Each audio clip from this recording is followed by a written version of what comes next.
Hello mga kapukol, for today's videos magre-repair para tayo ng LCD ng Oppo A5s. Dati na akong gumagawa ng LCD. Siguro may nalalaman din ako, nag-aral kasi ako dati ng IT. Kaya ngayon mga kapukol, samahan nyo akong panoorin kung paano ako magpalit ng LCD. Hindi ko na nga pala sa inyo na ipakita yung pagbaklas sa likod ng cellphone. At ngayon nga mga kapukol, pinapakita ko sa inyo kung paano baklasin yung fingerprint. Dinudot-dot ko nga pala yan, bahala na kung masira ang mga bagay.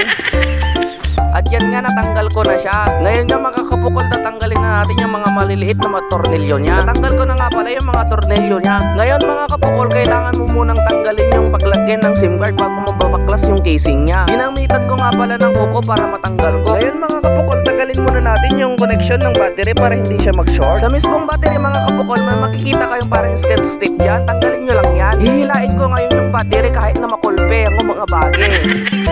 Ngayon mga kapukol, tatanggalin na natin yung connection sa LCD niya. At next naman, tatanggalin na natin yung frame ng LCD. At yan nga, tinuturan ng kapukol kung saan ka unang mababaklas. Susungkitin ko nga pala yan. Susungkitin mga bituin para lang makaunling. Katulman ng pukula. Joke lang, baka magkalan na ni Tia. Sabay kumilaw dyan matana. At ilalapat ko na nga pala yung LCD niya.